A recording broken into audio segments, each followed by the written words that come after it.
Hey guys, tonight we saddle up for a dusty ride into the Old West.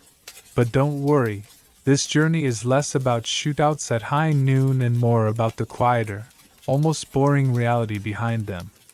You know those Hollywood scenes where two men stand in the middle of the street, hands twitching over gleaming revolvers, and the whole town holds its breath? Yeah, that's not what most gunfights looked like at all. In fact, the truth is slower, messier, and a little more mundane. So, before you get comfortable, take a moment to like the video and subscribe, but only if you genuinely enjoy what I do here. And while you're at it, let me know in the comments where you're listening from, and what time it is there. I love seeing how far this sleepy little history caravan reaches. Now, dim the lights, maybe turn on a fan for that soft background hum, and let's ease into tonight's journey together. You start by picturing a frontier town, not the polished backlit of a Hollywood studio, but the real thing: muddy streets instead of tidy wooden boardwalks, chickens scratching around, wagons creaking, and the smell of horses everywhere. A couple of dogs bark half-heartedly, and the most exciting thing happening is probably the blacksmith hammering away at a horseshoe.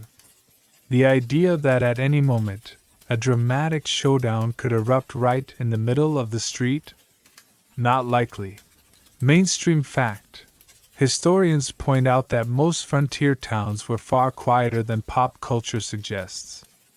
Dodge City, Deadwood, and Tombstone had reputations, sure, but even there, shootings were relatively rare compared to bar fights, theft, or just plain boredom. Lawmen like Wyatt Earp and Wild Bill Hickok made their names partly because violence was the exception, not the rule. But myths need drama. Early newspapers in the East loved stories about wild shootouts because they sold papers. The more dangerous and lawless the West sounded, the better the headline. So a drunken scuffle that might have ended with one shot fired, or even none at all, could be written up as a desperate duel. Here's a quirky tidbit. In reality, many gunfights were more like sudden ambushes. One man pulled a gun unexpectedly in a saloon, another fired back across the bar. Often it was over in seconds. There was no slow, tense pacing, no 20-second close-up shots like a Clint Eastwood movie. Joke 1. If anything, the average frontier shootout probably looked more like two guys sneezing and bumping into each other than a choreographed ballet of bullets. And yet, the myth persists. The duel at high noon, the straight, staged showdown, actually owes more to European dueling traditions and later Hollywood writers than to cowboy life. It's tidy storytelling, two men, one street, winner takes all. In reality, guns jammed, bullets went wild, and innocent bystanders sometimes got the worst of it. Think about it, revolvers back then weren't laser accurate. Ammunition quality varied, and nerves made hands shake. If you've ever tried to hammer a nail while tired, imagine doing it with adrenaline shaking your grip, dust in your eyes, and an opponent trying to kill you. It's less precision and more. Pray you hit something.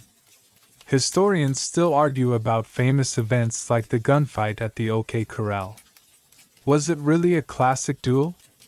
Or more of a chaotic close-range brawl where half the shooters couldn't see through the smoke? Accounts differ, testimonies clash, and scholars keep debating. What's clear is that the Hollywood version, clean, heroic, and cinematic, is a polished story, not a mirror of the messy truth. Joke 2. If a cowboy really paused to squint dramatically for 30 seconds before firing, the other guy would have just gone home for lunch. And then there's the sheer rarity of these showdowns. A frontier town might go months without a single shot fired in anger. That didn't stop the traveling dime novelists from cranking out tales of constant danger. Readers in New York or Chicago wanted the thrill of the West without leaving their rocking chairs, so writers delivered fiction dressed up as fact. Meanwhile, the real frontier folk had far more practical concerns: fixing fences, keeping cattle watered, worrying about drought or disease. They weren't standing around waiting for duels. They were trying to survive. You, standing on that dusty street in your imagination, realize you'd be more likely to see kids chasing each other with sticks, or a shopkeeper sweeping the porch, than two gunslingers locking eyes. Joke 3. If Hollywood had shown the truth, most Westerns would have been called men who argue for a while and then go back to chores. Not exactly a box office hit.so as the sun rises on this sleepy town, and you tuck your scarf a little tighter against the dust, you realize the real West wasn't a stage. It was a place where people lived, worked, argued, laughed, and yes, sometimes fired a gun. But not nearly as often, or as dramatically, as the movies want us to believe. You shuffle your boots down that same muddy street, half expecting, because movies have trained you this way, to see someone poised dramatically at the far end. Hat brim low, fingers twitching above a shiny revolver. But what greets you instead?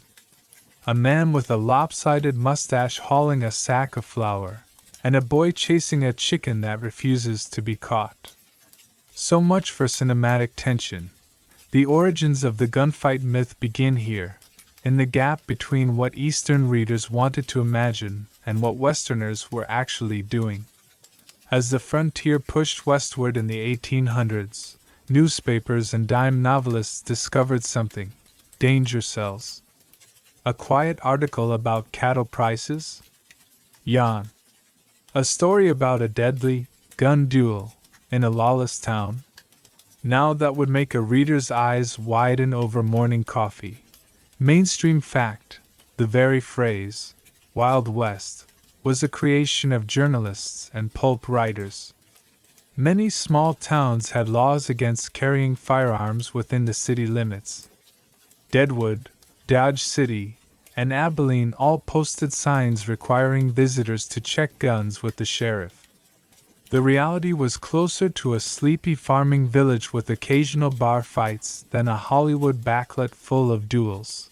Still, when a rare gun incident did occur, writers pounced. An argument in a saloon where one shot rang out could be rewritten as a grand showdown. Two rugged cowboys squaring off in the dusty street, the crowd watching breathlessly. Never mind that the truth involved spilled beer, bad aim, and a bullet lodging harmlessly in a piano leg. Quirky tidbit: one of the earliest dime novelists, Ned Buntlin, made a career out of exaggerating stories about men like Buffalo Bill Cody. He painted them as fearless gunfighters, though Cody himself admitted later that half the tales were as inflated as a circus balloon. Joke 1. If Buntlin had written your grocery list, it probably would have included heroic bread loaf and gallant sack of beans, retrieved at dawn. And then came the traveling shows. Buffalo Bill's Wild West exhibitions in the late 19th century dramatized battles, chases, and of course, duels. Actors would face each other, whip out revolvers, and fire blank shots in perfect choreography. The audience gasped, clapped, and went home convinced this was history. It was history, yes, but dressed up in theater's brightest costume. Historians still argue whether these shows did more to preserve Western memory or to distort it. Were they keeping alive a cultural moment, or were they burying the truth under staged gun smoke? The answer, like most history, is tangled. Meanwhile, the real cowboys were too busy with cattle drives to care. Imagine long hours in the saddle, dust clogging your throat, hands blistered from rope. At the end of the day, you wanted beans and a place to stretch out, not a duel. Most conflicts burned out as shouting matches or drunken shoves. Guns were heavy, ammo expensive, and lawmen didn't look kindly on men who solved every argument with lead, Joke 2. Besides, in a fight between you and another cowboy, the real winner was probably the bartender who got to keep your abandoned drinks. The myth also borrowed from European traditions of dueling, with pistols at dawn and codes of honor. Writers imagined cowboys adopting the same rituals, standing face to face, waiting for a signal, drawing simultaneously. But in truth, honor often had little to do with it. If guns were drawn, it was sudden, desperate, and usually sloppy. Mainstream fact: in one documented case in Dodge City, 2 rivals ended their showdown in less than 5 seconds. One shot missed entirely, the other grazed an arm, and both men scrambled for cover like schoolboys caught fighting in the yard. Hardly the operatic spectacle that filled theater seats. Joke 3. If Hollywood had filmed that scene accurately, the director would have demanded a reshoot. Come on, boys, at least pretend you're aiming. So as you continue your walk through that dusty town, scarf tugged against a breeze that smells faintly of horses and bread, you realize the myth wasn't born on the street itself. It was born in ink, on stage, and later on screen. The West may have had guns, but it was the storytellers who turned powder smoke into legend. You wander deeper into town, half expecting still that someone will challenge you just for standing there. But instead of duels, what you see are ordinary rhythms: a shopkeeper sweeping dust from his doorway, a woman carrying a pail of water, a blacksmith hammering at a horseshoe while sparks fly. If this is supposed to be the most dangerous corner of America, it's doing a pretty bad job of being exciting. The real setting of frontier towns was rarely the gunsmoke fantasy people imagine. Streets weren't always wide dramatic stages for showdowns. They were muddy, littered with wagon ruts, and more often occupied by pigs than by pistoleros. Most folks were far more concerned with crops, chores, and church than with standing around waiting for someone to say, "Draw." Mainstream fact: many Western towns passed strict ordinances forbidding the open carrying of guns. In Dodge City, for example, signs at the edge of town instructed visitors to check your guns with the sheriff. Tombstone had similar laws, meaning that even the legendary gunfight at the OK Corral technically broke the rules. Town leaders wanted commerce, not chaos. If anyone had strolled through with a 6-shooter slung loose on their hip, they would have been fined or arrested. Quirky tidbit: some towns even required visitors to pay a deposit when checking in their weapons, sort of a revolver coat check. Failed to claim it? Too bad, the sheriff got a free gun. Joke 1. You imagine the sheriff's office as a second-hand gun shop. Here's your fine. Plus we're having a sale on unclaimed pistols. But ordinances weren't the only reason showdowns were rare. Guns were heavy, unreliable, and ammunition was costly. Powder fouled barrels, misfires happened often, and reloading was slow. If you wanted to start trouble, you had to really believe it was worth wasting a bullet. For most people, it wasn't. Instead, town life revolved around routine: hauling freight, selling supplies, branding cattle, repairing fences. The saloon may have looked like the stage for a duel, but inside, the real battles were over poker chips, whiskey tabs, and who got to play the next tune on the battered piano. Fistfights were far more common than shootouts. In fact, a night of broken chairs and bruised jaws was almost expected on weekends, while an actual shooting would have shocked most citizens. Historians still argue whether the lawless West ever truly existed or whether it was a literary invention. Crime rates in some frontier towns were actually lower than in eastern cities of the same era. Dodge City's infamous reputation? Inflated by dime novelists who never visited but had no problem describing streets running with blood. The evidence suggests those streets were more likely to be running with mud, spilled beer, and maybe the occasional runaway goat. Joke 2. Picture the headline: Terrifying Showdown at High Noon! Only to find the story is about two goats butting heads in the middle of Main Street. Still, the image stuck. Wide streets with wooden storefronts became the canvas for the duel myth. Hollywood would later seize on this stage design because it looked cinematic. Two men, one dusty road, everyone watching from the windows. In truth, people were more likely watching their bread rise in the oven, not gunmen squaring off outside. Mainstream fact: the famous shootout pose, hands hovering just above the holster, wasn't even common practice. Cowboys often carried revolvers tucked in belts, not strapped low on the thigh.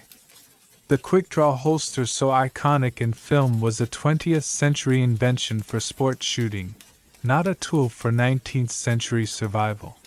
Joke 3.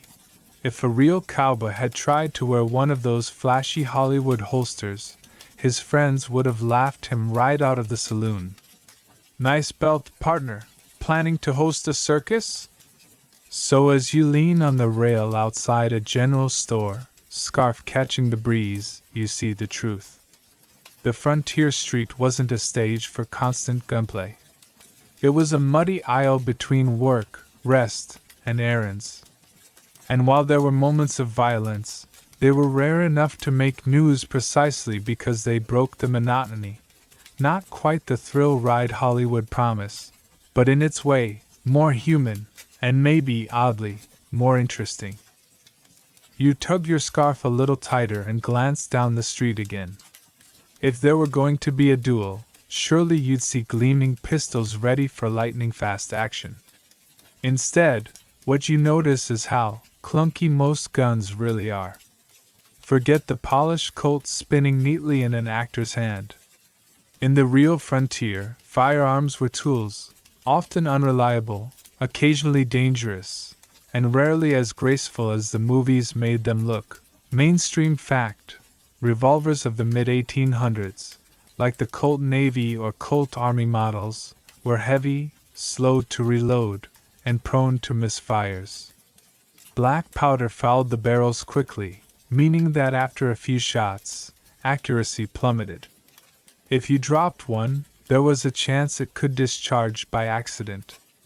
Rifles like the Winchester were sturdier and popular, but they weren't the kind of thing you whipped dramatically from a holster at 10 paces. In truth, if you planned to duel someone at high noon, you'd have been better off bringing a chair to hide behind. Quirky tidbit: some cowboys carried their revolvers tucked loosely into belts or even saddlebags, not strapped to their thighs. The classic low-slung quick-draw holster, the one every Hollywood actor uses, was basically invented in the 20th century for stunt shooters and rodeo performers. The cowboys of the 1870s would have laughed at it, or called it ridiculous city fashion. Joke 1. Imagine explaining to a trail-worn ranch hand that in the future, people would wear their guns like action figure accessories just to look cool. He'd probably spit tobacco and say, "Son, that's the dumbest thing I ever heard." The problem with frontier guns was reliability. Ammunition varied in quality, and cartridges could be warped or damp. Powder could get wet. Springs could snap.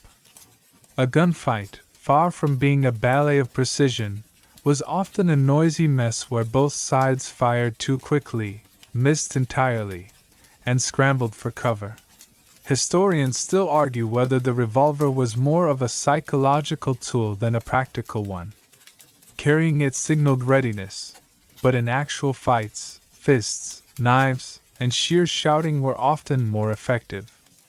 Diaries from cowhands and settlers mention drawing iron far less often than they mention busted knuckles or bar stools broken across someone's back. Joke 2. The average saloon probably went through more chairs than bullets.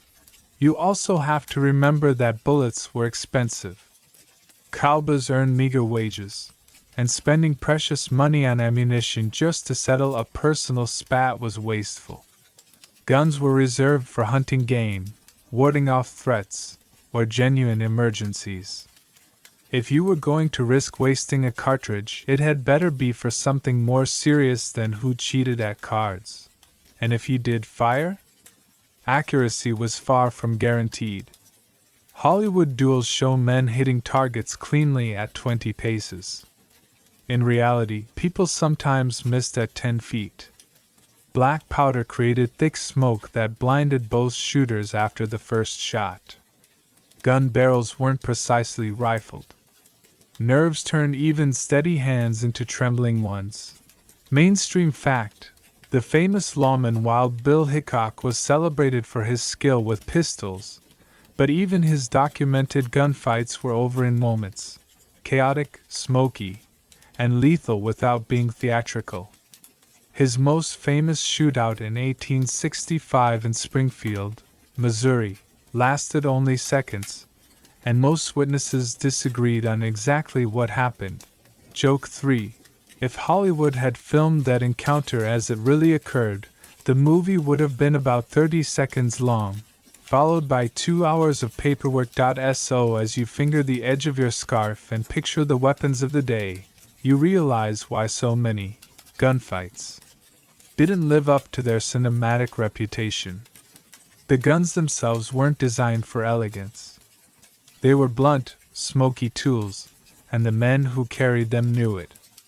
More often than not, the smartest choice wasn't to fire at all, but to shout, shove, or just walk away. You lean back, watching a cowboy clean his revolver with an expression that says he trusts it about as far as he can throw it. And suddenly you understand, the real weapon of the West wasn't the gun itself, but the story someone told about it afterward.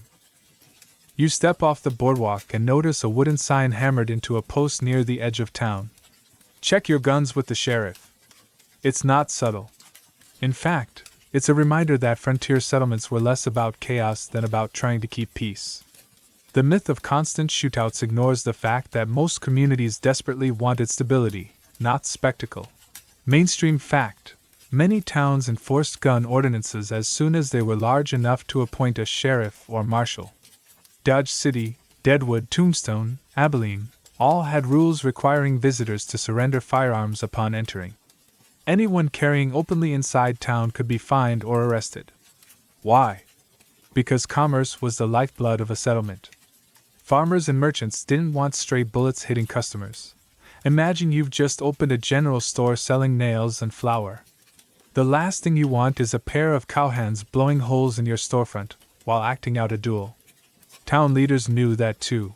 Quirky tidbit: in some places, sheriffs actually issued claim tickets for checked weapons, like a coat check at a fancy restaurant.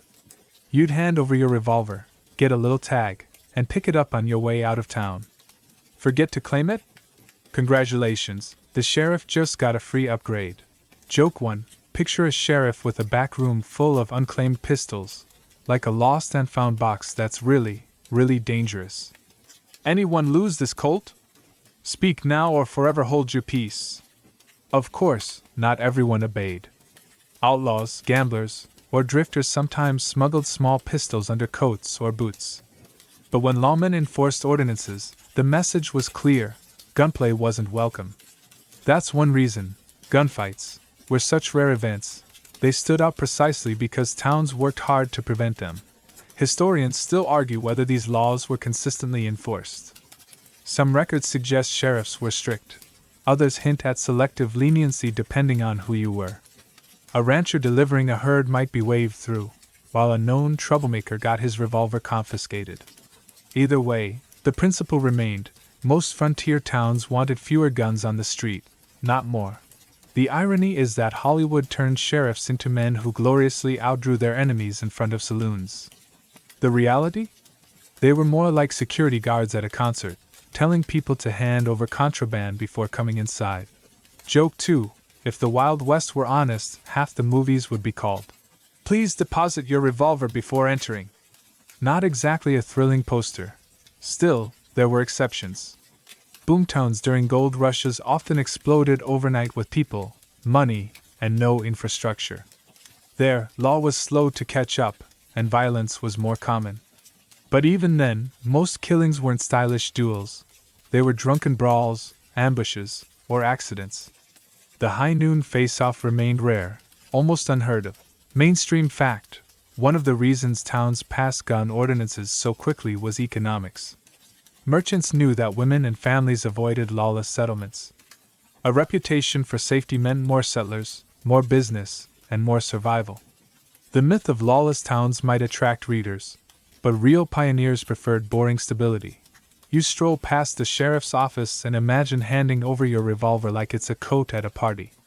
The sheriff might nod and say, "Pick it up when you're done buying nails and bacon."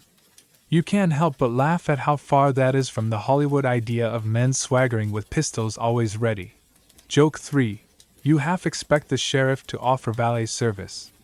"For an extra nickel, we'll polish the barrel while you shop." So as you picture the West through this lens, you see why duels were rare. The law wasn't encouraging them, it was actively stamping them out. And yet, in the storytelling that came later, lawmen were cast as duelists instead of peacekeepers. Reality was about prevention, legend was about drama, and somewhere between those two, the scarf at your neck flutters in the wind, reminding you that even in quiet towns, myth and truth are always knotted together. You make your way past the saloon doors, the piano inside plinking a tune that sounds suspiciously like it's missing half its keys. The place smells of spilled whiskey, pipe smoke, and unwashed wool. If Hollywood were right, this would be the perfect stage for a dramatic gunfight. Glasses shattering, chairs tipping, two men squaring off while the crowd dives for cover. But the truth? Saloon conflicts were usually much less cinematic. Most disputes began over something completely ordinary: unpaid drinks, accusations of cheating at cards, or the timeless insult of someone stepping on another man's boots. And how were they resolved? Not with stylish duels at 10 paces, but with shouting, shoving, and occasionally a poorly aimed swing of the fist. Mainstream fact: historians note that the majority of violence in frontier towns came from alcohol-fueled brawls, not from revolvers. Newspapers of the era often mention disturbances in saloons, but these rarely ended with fatal gunfire. More often, men tumbled into the street, traded a few punches, and woke up the next morning nursing headaches rather than bullet wounds. Quirky tidbit: barkeepers kept heavy clubs or axe handles behind the bar specifically for breaking up fights. When two cowhands started brawling, the bartender's job wasn't to duck flying bullets. It was to whack the troublemakers on the head and throw them out into the mud. Joke 1. Imagine the Hollywood version where the bartender twirls a 6-shooter with style. Now replace that with a cranky man waving a chair leg and yelling, "Not in my saloon!" That's not to say guns never appeared. They did, but often clumsily. A drunk might pull one to wave around and show off, usually terrifying everyone more than impressing them. And if a shot went off? It was often accidental, the bullet lodging in the ceiling or shattering a mirror. Saloon mirrors became notorious casualties, not hardened desperados.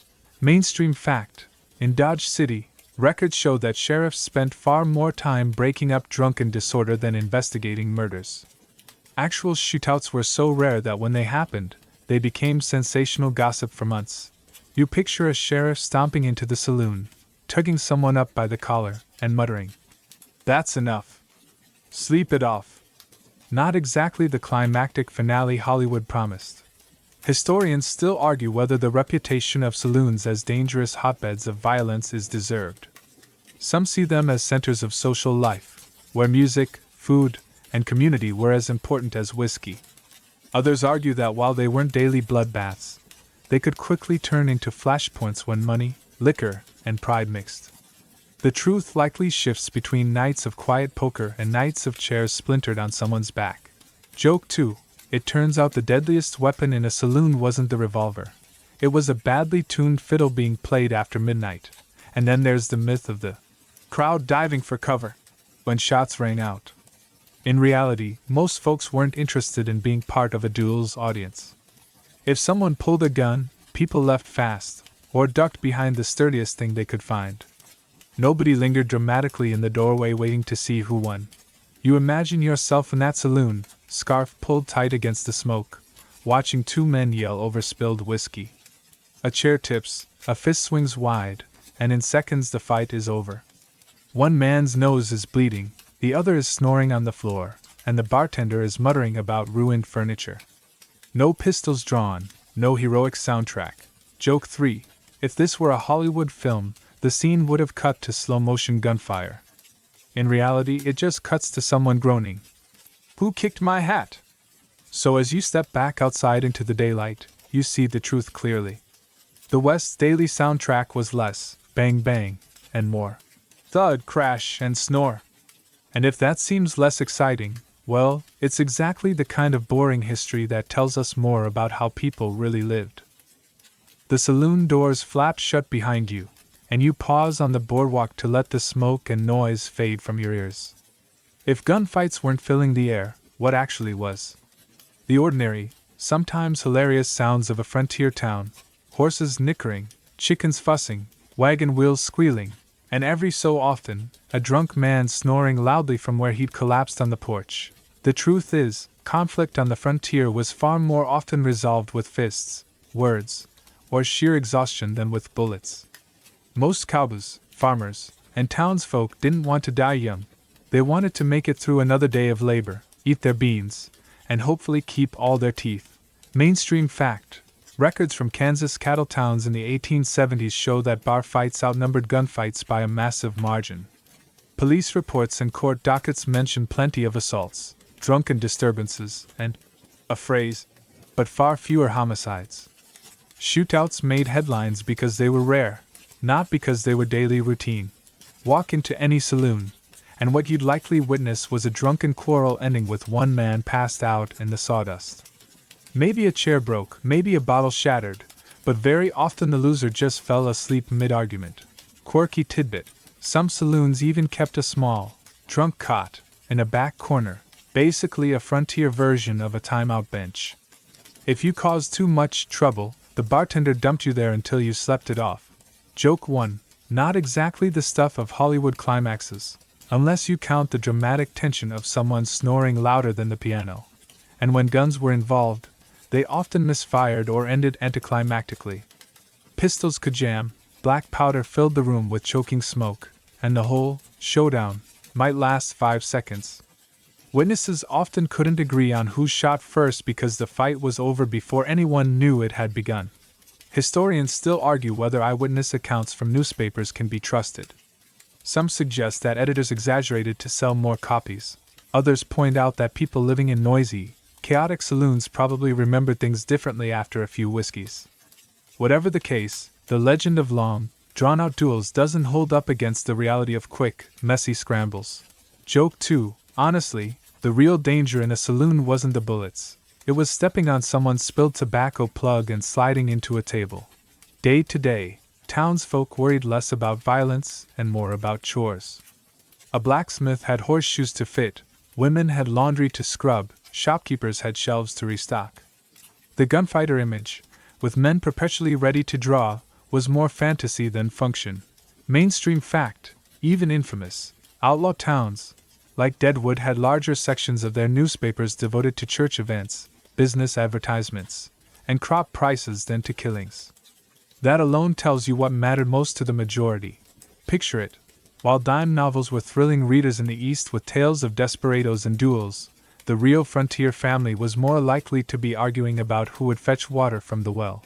Joke 3. If Hollywood had filmed the truth, half the scenes would just be cowboys washing socks and trying to fix squeaky wagon wheels. So when you hear that piano tune drifting faintly from the saloon, you understand. Most gunfights were just arguments with extra props. The real soundtrack of the West wasn't bullets. It was laughter, chores, and the snores of men who'd lost their battle with whiskey long before high noon. You stroll further along the street, scarf tugged against the wind, and you think of the few gunfights that did happen, the ones that became famous, replayed endlessly in books, shows, and movies. The funny thing is, almost all of them were short, chaotic, and over before bystanders even realized a legend was being written. Take the gunfight at the OK Corral in Tombstone, 1881. The Hollywood version stretches it into a 10-minute standoff, complete with dramatic silences, close-ups, and slow-motion draws. The reality? Around 30 shots fired in less than 30 seconds. It was crowded, confusing, and witnesses later contradicted each other on nearly every detail. Some swore Wyatt Earp fired first, others insisted Doc Holliday did. Even the exact distance between the men remains debated. Mainstream fact. Historians note that the fight was essentially a law enforcement raid gone wrong, not a duel at all.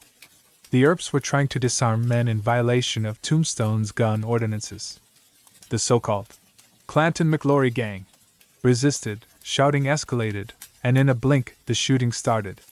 By the time smoke cleared, 3 were dead, and the rest stumbled away bleeding or shocked. Quirky tidbit, one man involved, Ike Clanton, didn't even fire a shot. He ran out of the lot the moment bullets started flying. Hardly the iron-nerved gunslinger Hollywood later made him out to be. Joke 1. If that scene had been filmed accurately, most of it would just show Ike sprinting away like a man late for supper. And the OK Corral wasn't unique. Wild Bill Hickok's famous shootouts were similarly brief. In one, he shot a rival named Davis Tutt over a car debt. 1 shot, 1 death, end of story. No 20-pace pacing, no hat flicks, just an impulsive moment. That single bullet became the seed of an entire genre. Historians still argue whether these gunfights qualify as duels or just violent disputes. Was Tutt versus Hickok a formal showdown, or an angry gambler's quarrel that turned deadly?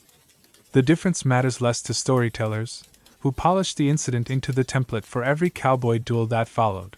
And then there's the Newton General Massacre in Kansas, 1871, rarely mentioned in movies but notorious in newspapers. A gunfight broke out in a saloon, and within minutes, over a dozen men were shot in a chaotic frenzy. No standoffs, no rules, just smoke and shouting. The press, however, still dressed it up as a showdown between factions, ignoring the messy reality. Joke 2. If you're picturing a duel, don't. Imagine more like a bar's last call, gone explosively wrong. Mainstream fact. In most documented incidents, the distance between shooters was close, sometimes as little as 6 feet. That's not heroic pacing, that's the length of 2 angry strides. People didn't step into the middle of the street to settle affairs. They argued in cramped rooms, half drunk, with furniture in the way. And yet, dime novels and later Hollywood gave the impression of carefully staged theater. The dust swirling, hats low, hands twitching above holsters. The myth was neat. The reality was frantic, confusing, and short. Historians still argue whether the myth grew from a desire to impose order on chaos, to make sense of sudden, senseless violence by reshaping it into a duel of honor. By giving violence symmetry, storytellers gave it dignity. Joke 3. Truth is, if you recreated most real gunfights, the scene would last about 8 seconds. Not exactly enough runtime for a 2-hour western epic. So as you keep walking, scarf brushing your chin, you realize the famous fights were famous not because they were frequent, but because they were rare. They stood out in memory the way a thunderclap cuts through a summer's silence. And by the time Hollywood got hold of them, the clap had been rewritten into an opera. The further you drift down that dusty street, the more obvious it becomes. If most gunfights were short and sloppy, then how did they grow into the towering legends we know today? The answer lies in ink and imagination. Newspapers, dime novels, and later Hollywood all discovered the same secret. Boring everyday life doesn't sell, but danger does. Mainstream fact. By the 1870s, dime novels were a booming industry in the United States. These cheaply printed little books, often sold for 10 cents, churned out stories of larger-than-life heroes and villains.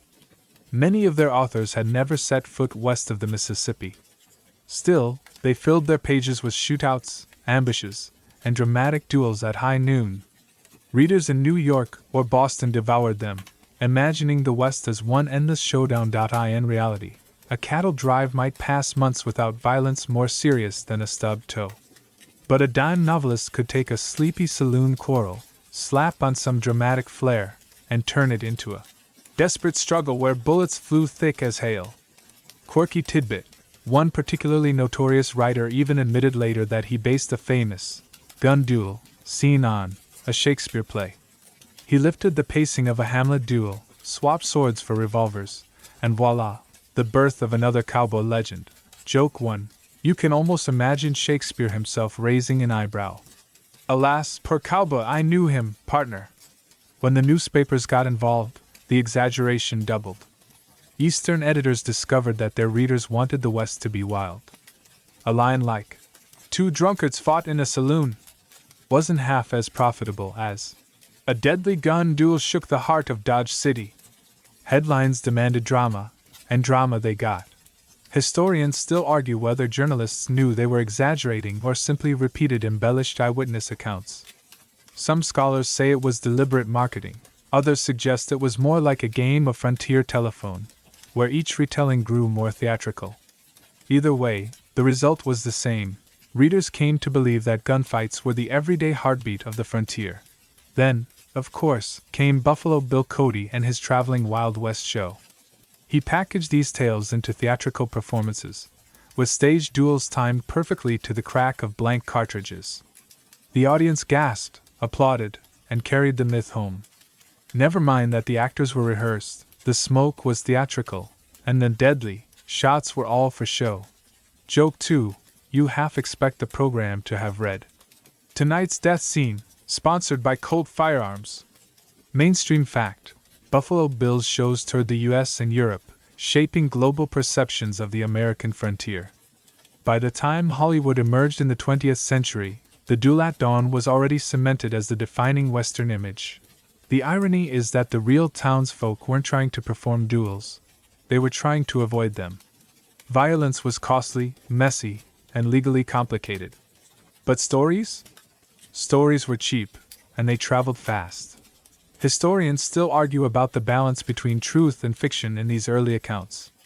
Were gunfights rare exceptions, or did they happen just enough to justify the legend? Evidence leans toward rarity. But once a handful of events were exaggerated, they became templates for thousands of stories, drowning out quieter truths about farming, trading, and daily drudgery. Joke 3. If you'd asked a real frontier merchant what the West was like, he probably would have said, "Mostly it's waiting for my flour shipment, but sure, write it up as a deadly duel if you like." So you walk on, scarf fluttering in the breeze, understanding that the myth of the duel didn't emerge from the street, it emerged from the storyteller's pen. The West wasn't nearly as noisy as Hollywood's six-shooters would have you believe. But once people got a taste for the legend, there was no going back. You stop at the edge of town where the prairie stretches wide, and for a moment you picture an outlaw riding across the horizon, gun ready, heart set on the next duel. But if you followed him long enough, you'd discover that even the most notorious desperados spend more time running, hiding, and sleeping in haylofts than they did squaring off in glorious battles. Mainstream fact. Men like Jesse James, Billy the Kid, and the Dalton gang built reputations as deadly gunfighters, yet historical records show most of their lives were a cycle of petty robberies, constant travel, and avoiding capture. Billy the Kid, for instance, was more likely to be found stealing horses or hiding in a shack than walking into a town looking for a showdown. The outlaw life was hardly glamorous. It meant poor meals, sleepless nights, and constant paranoia. Outlaws didn't go around issuing challenges. They tried not to get shot at all. Quirky tidbit. Jesse James was once described as spending as much time with ink as with iron, because he dictated letters to newspapers defending his reputation. In a way, he was writing his own legend as he went along. Guns were props, but the real weapon was publicity. Joke 1. Imagine Jesse James today, probably updating his social media profile. Outlaw. Robber. Occasionally writes angry blog posts. And when outlaws did fight, it was rarely in Hollywood fashion. They ambushed stagecoaches, raided banks at night, or shot from cover. An outlaw who stood in the open waiting for a fair fight was an outlaw who didn't last long. Mainstream fact. Even famous gun duels involving outlaws often boiled down to surprise attacks. Billy the Kid, for instance, was killed by Sheriff Pat Garrett in the dark, with no warning and no chance to draw. That's a far cry from the clean symmetry of a high noon duel. Historians still argue whether the outlaw legends we know today are closer to folklore than fact. Were they brilliant gunfighters, or just young men caught up in crime and exaggerated after death? The evidence suggests the latter, ordinary criminals dressed up by storytellers to look like larger-than-life figures. Meanwhile, for the average outlaw, daily life was tedious. Hiding from posses, scrounging food, and finding places to sleep took priority. If you imagine them striding dramatically into towns every other day, you'd be disappointed. Quirky tidbit: some outlaws disguise themselves with simple tricks, dyeing their hair, shaving their mustaches, or, yes, even wearing scarves differently to throw off recognition. A red scarf could become a black one with enough coal dust rubbed in. Joke 2, not exactly Mission Impossible, more like Mission: borrow someone else's laundry. Outlaws also had to deal with the law after every scuffle. Kill a man in town, and there'd be a trial if you survived. Shoot the wrong person, and the community might band together against you. For all the bravado of legend, outlaws lived under constant pressure.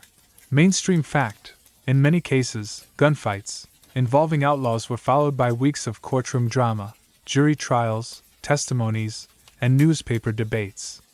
The Hollywood habit of having the hero walk away calmly after a duel ignores the legal mess that usually followed. Joke 3. You can imagine an outlaw muttering, "I survived the fight, but now I've got to survive the paperwork." So as you watch that lone rider fade into the horizon, you see the truth. The outlaw's life was more about endurance than excitement. Less about duels and more about staying alive between bad meals and cold nights. And if there was gunfire, it was messy, sudden, and uncinematic. The scarf at your neck flutters again, and you realize it wasn't the outlaw's bullets that made him legendary. It was the stories told afterward, embroidered until a tired, hungry man became the hero of 100 imaginary duels. By now you've realized the Wild West was more awkward shuffle than choreographed dance. Still, you can't help picturing the weapons themselves. Surely they lent some drama to the scene? Except here's the twist: many fights weren't fought with guns at all.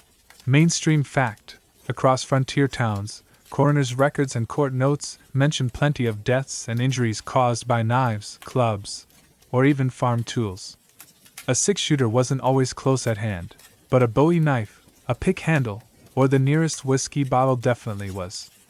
Violence often looked less like a duel and more like a barroom free-for-all. Quirky tidbit: in one notorious Kansas saloon brawl, a fight reportedly ended when a cook flung a cast-iron skillet across the room. The skillet, not the revolver, knocked the troublemaker out cold. Locals joked for weeks that the cook had better aim than most gunfighters. Joke 1. Imagine a Hollywood western where the hero's weapon of choice is the magnificent frying pan. Not quite box office gold. Knives were also common. The bowie knife, huge, heavy, practically a short sword, was a favorite sidearm long before revolvers became widespread. In close quarters, it was often more practical. Saloons were cramped, smoky, and chaotic. Trying to aim a revolver across a crowded room was a good way to hit the wrong person. A blade in your belt? Much more reliable. Historians still argue whether the prevalence of knives and blunt objects was due to cost, convenience, or simple habit. Some point out that firearms required upkeep and steady supplies of ammunition, while knives and clubs were cheap and reusable. Others suggest that in many immigrant cultures, carrying a blade was traditional, so it became a natural extension of frontier life. Mainstream fact: frontier towns also reported injuries from thrown bottles, broken chairs, and even musical instruments. One sheriff wrote about breaking up a fight where a fiddle had been smashed over someone's head, noting dryly that the instrument was ruined, but the man survived. Joke 2. That poor fiddle probably played its last note as a very flat thunk. It's worth noting, too, that many townsfolk had no desire to carry guns at all. Farmers, shopkeepers, and women managing households were more likely to wield brooms, pots, or canes if they needed to defend themselves. Gun ownership existed, yes, but the Hollywood image of everyone swaggering with a pistol strapped low on the hip was far from true, and even when guns were present, they didn't guarantee accuracy. A cowboy stumbling out of a saloon at midnight, drunk and bleary-eyed, was far more likely to fumble his revolver than to execute a clean draw. Which meant everyday disputes, unpaid debts, arguments over poker, often ended with shouting, fists, or whatever blunt object came to hand. Quirky tidbit: in Dodge City it was said the Undertaker made more money from accidents and horse kicks than from gunfights. More people were trampled, kicked, or knocked out by bottles than ever died in duels. Joke 3. If Hollywood were accurate, the climactic scene might involve two men standing in the street, glaring, before one suddenly yells, "To heck with this!" and hurls a chair. So as you wander past the blacksmith shop and see him heft a hammer, you realize the real West was full of weapons that never made it into film scripts. Guns may have defined the myth, but frying pans, bottles, and fists defined the reality. And in a way, that makes the world of the frontier even more human.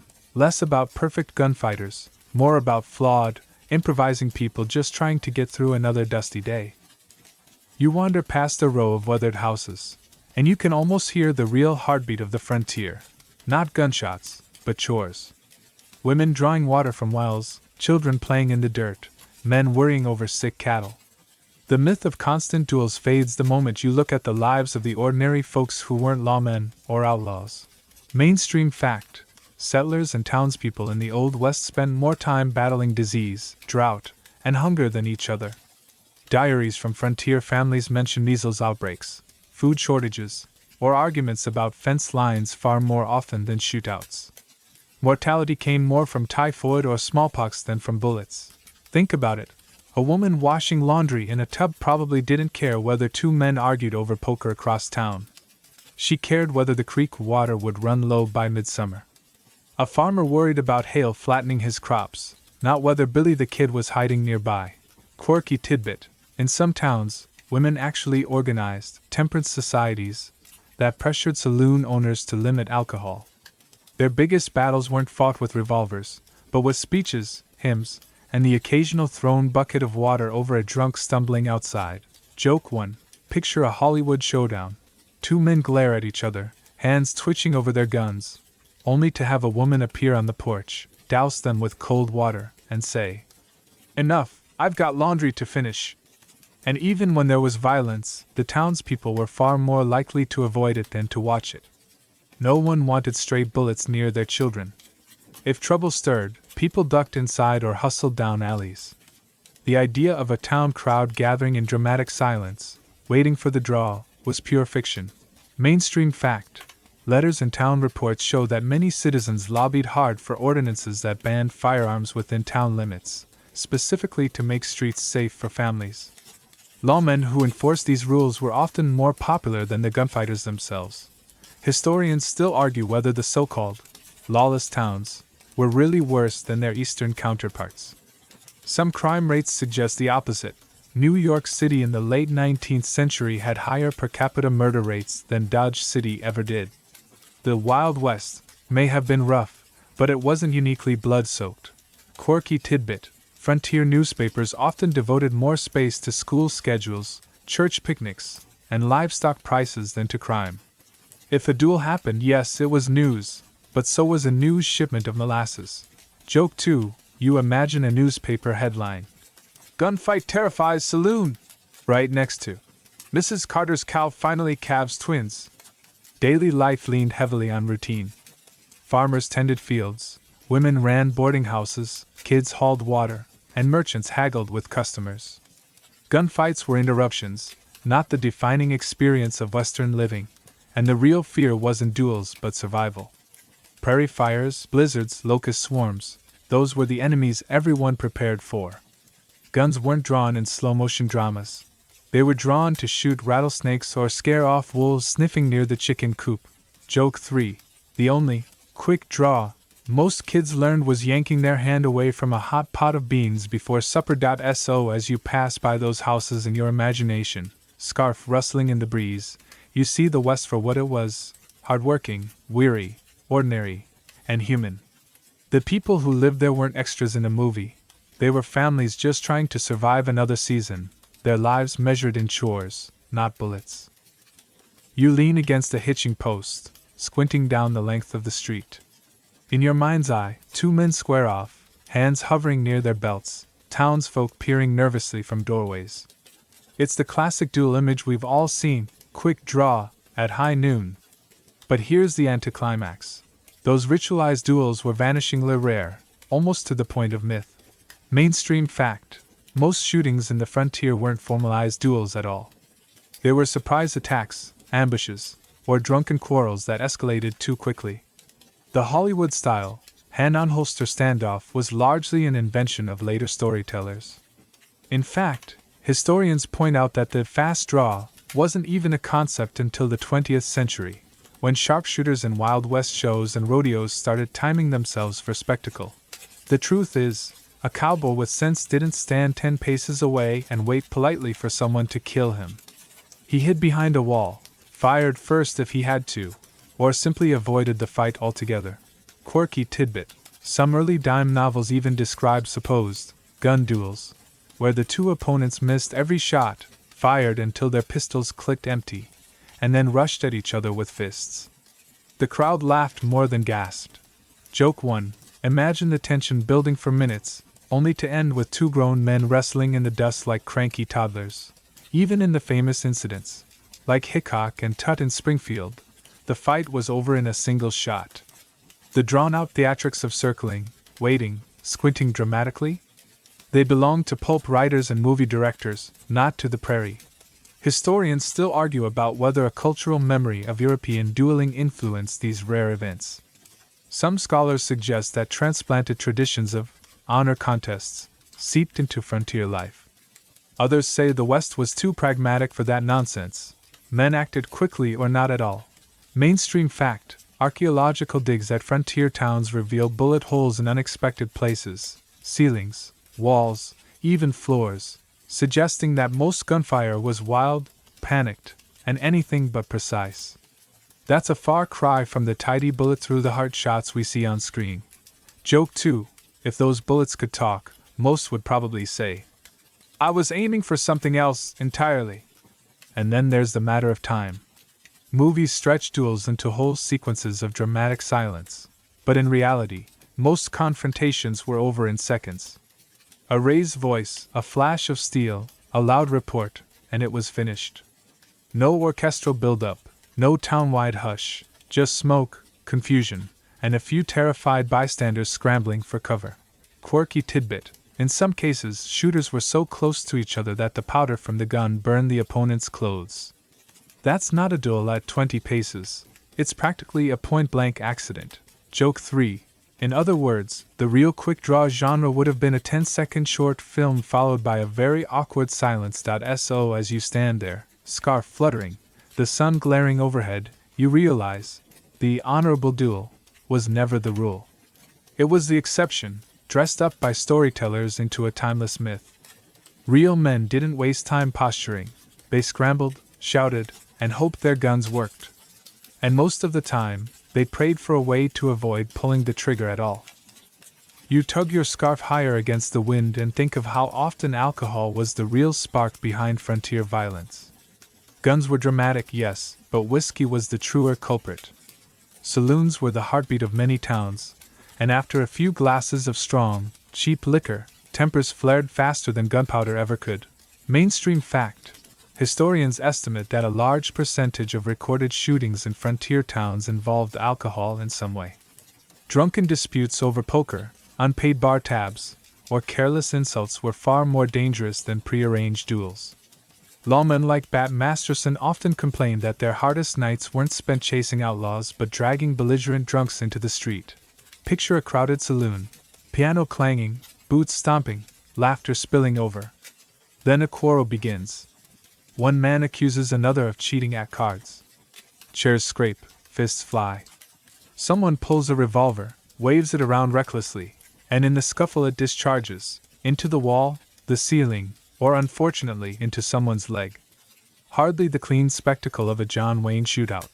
Quirky tidbit: in Dodge City, some saloon owners actually installed steel sheets behind their bars so that stray bullets wouldn't shatter the liquor bottles. Glass was expensive, after all, and whiskey profits kept the lights on. Joke 1. Priorities, right? Protect the whiskey, let the piano fend for itself. The problem wasn't just rowdy cowhands. Travelers, miners, gamblers, and drifters all crowded into saloons, bringing rivalries and grudges with them. Mix that with strong drink, and the odds of someone reaching for a pistol went up. But even then, the result was usually messy.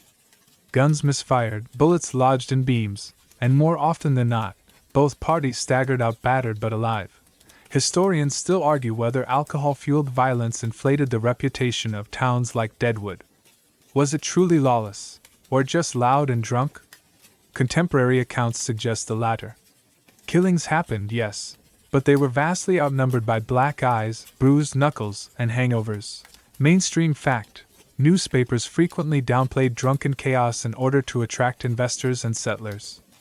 A report might describe an unfortunate incident, when, in reality, the sheriff had to haul 3 unconscious brawlers out of the mud. Joke 2.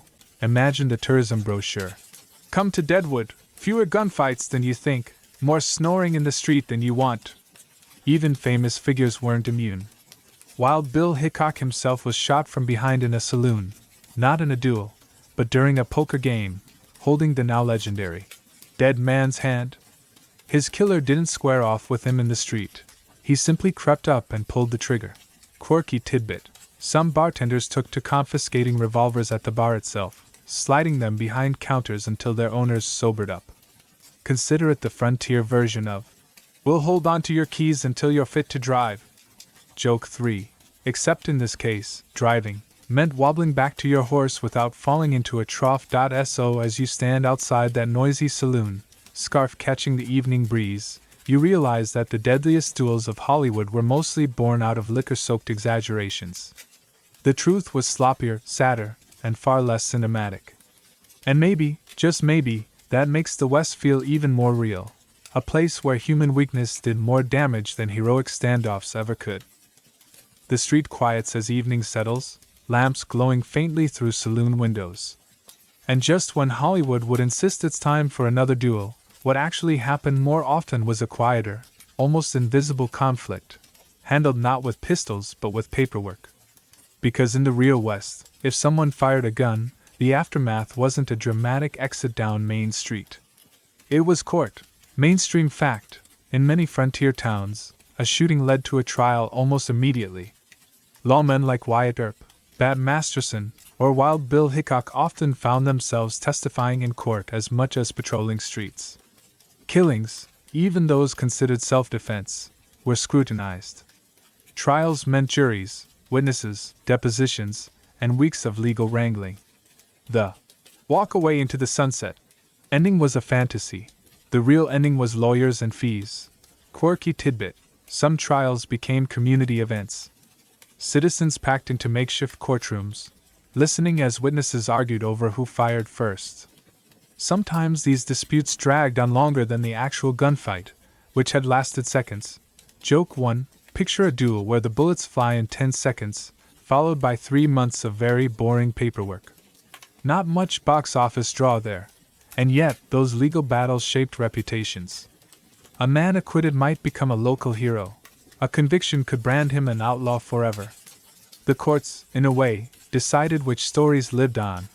Historians still argue whether lawmen bent rules for friends or political allies. Some suggest sheriffs exaggerated threats to justify shootings. Others argue courts leaned toward protecting town peacekeepers. Whatever the case, the courtroom often mattered more than the street in determining a gunfight's legacy. Mainstream fact: Wyatt Earp himself spent years in and out of court over shootings.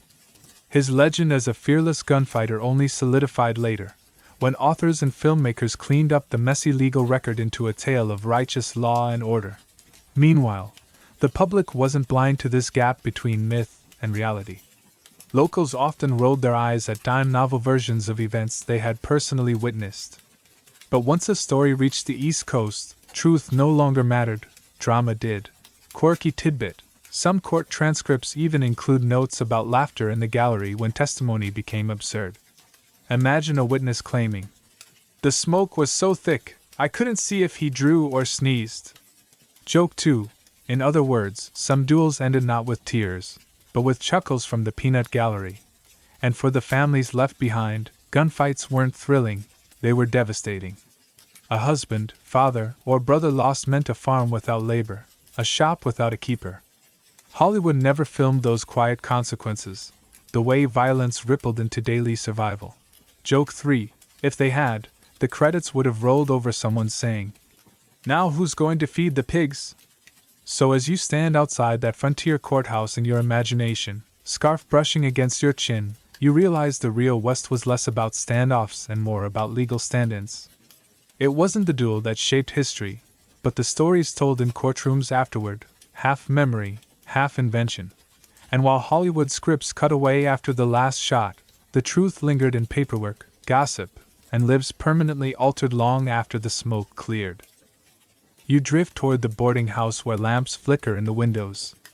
If you believe the movies, this is where the damsel in distress usually gasps dramatically as two men duel outside her door.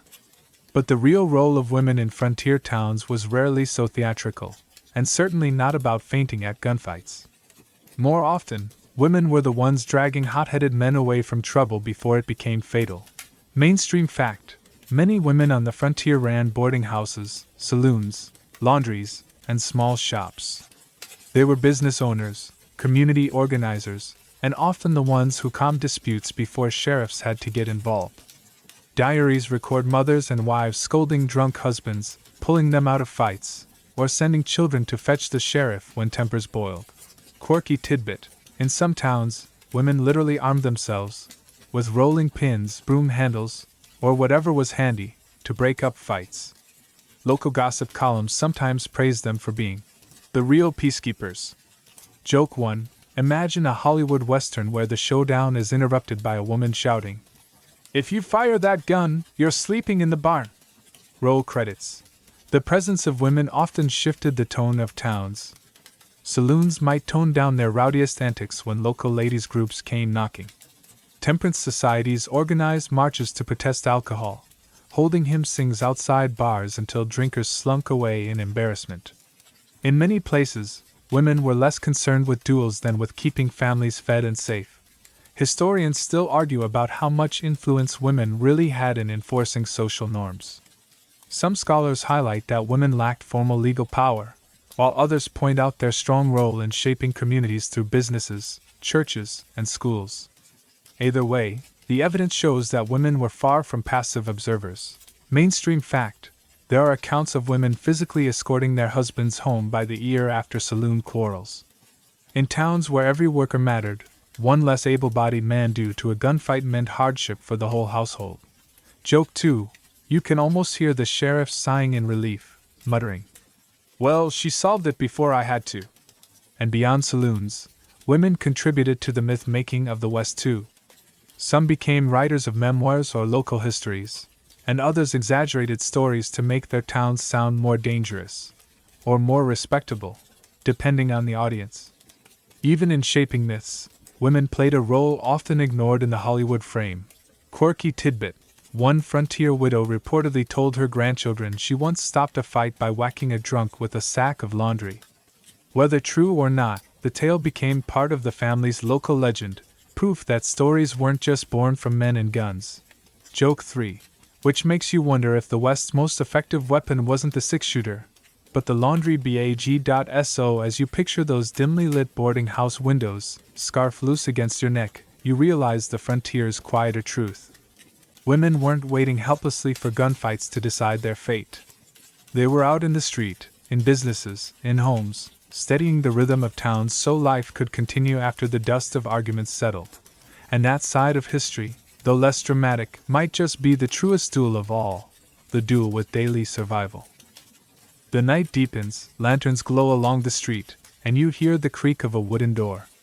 Out steps the town sheriff, not the dashing, quick-draw hero from the silver screen, but a weary man with ink stains on his fingers and dust on his boots.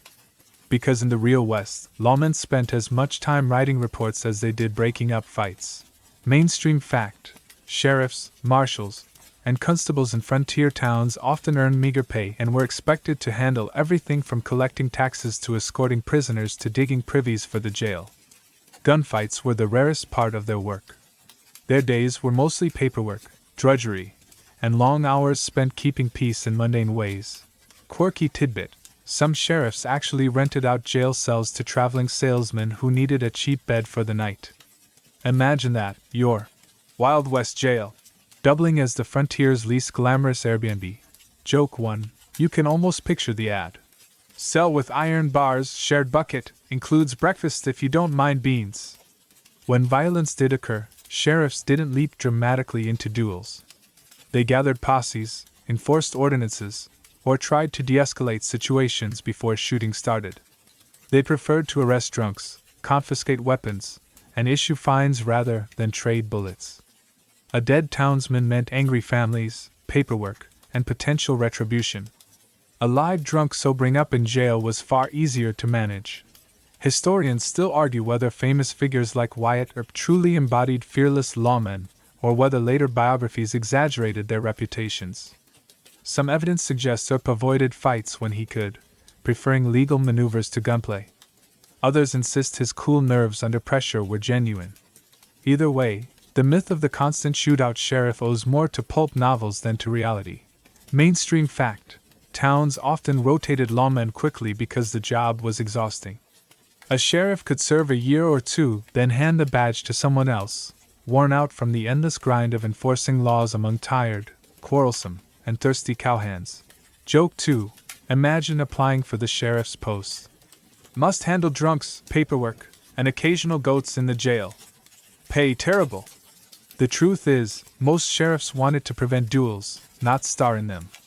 They posted "no guns" signs, walked saloon circuits, and kept the peace as quietly as possible. But when stories traveled east, the sheriff became a gunslinger in his own right, mythologized into the lone man standing between order and chaos. Quirky tidbit: some sheriffs openly complained in letters that Eastern newspapers make us all look like gladiators. One even wrote, "If they came here, they'd be bored in a week." Joke 3. Not exactly the tagline for a blockbuster. Come see the West, where the sheriff mostly sighs a lot. So as you imagine that lantern-lit sheriff scribbling in his ledger, scarf fluttering in the night breeze, you realize the real duel wasn't between lawman and outlaw. It was between the need for order and the temptation of chaos, fought day after day in ink, fines, and weary patrols. Less spectacular, maybe, but far more common. The street grows quieter still, shadows long against the moonlight, and you notice how different the scene feels from the Hollywood backdrop. Out here, the so-called gunfights rarely drew a crowd. They were private, messy affairs, not public entertainment. Yet decades later, filmmakers recast them into set pieces of high drama, with dust swirling and violins swelling. Mainstream fact: the 20th century Western genre, especially films from the 1930s to the 1950s, codified the image of the showdown. Directors used wide, empty streets to stage duels that lasted minutes of screen time, with tense music and lingering stares. Audiences came to believe that this was how it always happened. In reality, the shootouts were usually measured in seconds, not minutes. Quirky tidbit: early silent westerns sometimes had actors slowly draw pistols, because the film technology couldn't capture quick motion clearly. Ironically, that technical limitation helped cement the idea of duels being drawn out and deliberate. Joke 1. In other words, Hollywood didn't just stretch the truth, it literally slowed it down so the camera could keep up, and so the gap widened. While families in Kansas remembered muddy brawls and drunkards toppling into horse troughs, moviegoers in New York imagined the frontier as an endless parade of solemn duels at high noon. Over time, the myth became stronger than the memory. Historians still argue whether Hollywood's influence was harmful or harmless. Some suggest it romanticized violence, shaping generations of viewers into thinking the gun was central to American identity. Others argue that the Western film was always meant as allegory, about honor, order, and civilization, rather than literal fact. Either way, once Gary Cooper or John Wayne squared off in the dusty street, the debate was already lost. Mainstream fact: costume designers even reimagined cowboy outfits to look sharper on camera. In reality, cowhands wore baggy, dirt-stained clothes. On film, They sported neat vests, shining boots, and of course, spotless red kerchiefs. Joke 2. Imagine telling a real drover that he was supposed to wear pressed trousers on a cattle drive. He'd laugh until he fell off his horse, and audiences loved it. The showdown became ritual. Two men face each other, hands poised, silence stretching until the fateful draw.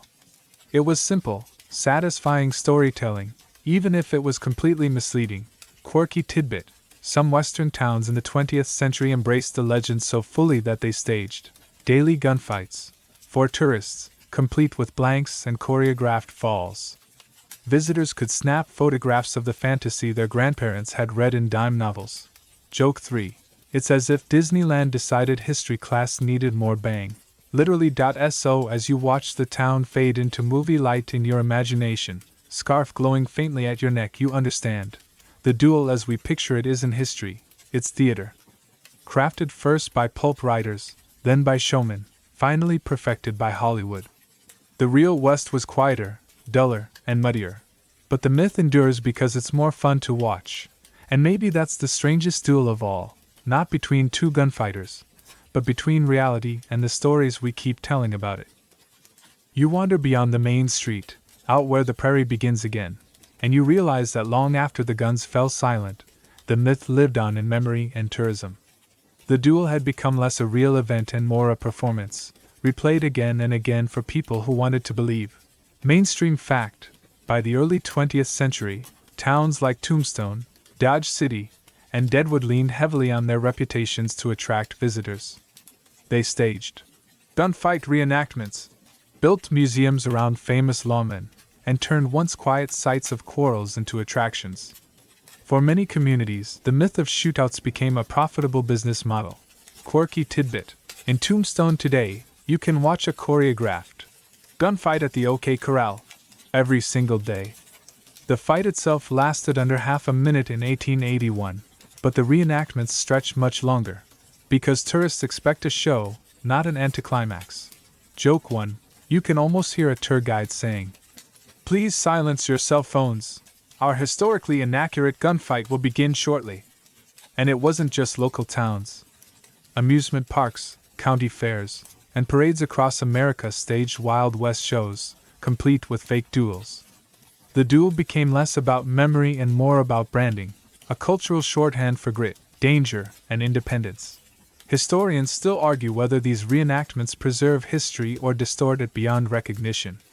Some see them as gateways to learning, while others worry that visitors leave believing the fantasy instead of the reality. The line between education and entertainment has always been hazy on the frontier. Mainstream fact: by the mid-1900s, the cowboy duel had become so entrenched in pop culture that even non-Western countries associated it with American identity. From comic books in Europe to cowboy-themed bars in Asia, the duel stood in for the entire West, whether or not it reflected truth. Joke 2. Somewhere in Paris, a bartender was probably saying, "Here's your whiskey, monsieur. Please enjoy our daily staged showdown." Meanwhile, scholars and local historians tried to remind people that the frontier was more complex. They pointed to court documents, census records, and diaries showing communities built around farming, railroads, and trade, not constant gunfire. But their voices were softer than the bang of blanks fired for audiences. Quirky tidbit: some tourists were even disappointed when they learned the truth. In one account, a visitor to Dodge City sighed, "So it wasn't wild at all? That's boring." The irony, of course, is that the boring reality is exactly what kept most people alive. Joke 3. You almost want to hand that tourist a washboard and say, "Here, do some laundry. That's the real Western adventure." So as you picture the prairie stretching outward, scarf loose at your neck, you realize the duel has long since left the realm of fact. It became a stage act, a photograph, a souvenir t-shirt. And maybe that's the final twist. The showdown survived not because it was common, but because it was rare enough to be memorable, and malleable enough to become theater. The gun smoke cleared long ago. What lingers is the story, and the story keeps being told, whether it matches the mud, dust, and daily chores of the real West or not. The prairie is dark now, and you sit near the embers of an imagined campfire. You adjust your scarf, listening to the faint hiss of wine through the grass, and reflect on all you've seen. Not blazing duels, not endless shootouts, but ordinary people, farmers, shopkeepers, sheriffs, saloon drunks, and weary women trying to hold it all together. The myth of the duel looms large, but the lived truth was quieter. Mainstream fact: the vast majority of frontier residents never drew a gun in anger. They built homes, plowed land, raised children, prayed in churches, and wrote letters eastward. Violence happened, yes, but it was the punctuation in a much longer story of survival. And the duels we remember? They became legendary precisely because they were unusual. Hickok and Tut, the OK Corral, a handful of others, they were the rare exceptions that storytellers polished until they gleamed brighter than reality ever could. Quirky tidbit: one researcher counted that between 1850 and 1900, the number of well-documented classic gun duels in the West could fit on two hands. Yet Hollywood produced hundreds of films as if they happened every day. Joke 1: statistically speaking, you had a better chance of tripping over a chicken in town than watching a dramatic showdown. Historians still argue whether we should even call these events duels.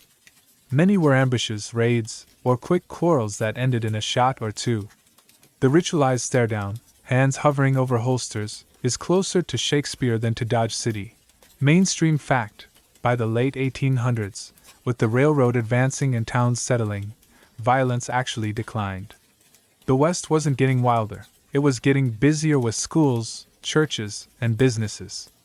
The duel was already fading into memory before Hollywood even set its cameras rolling.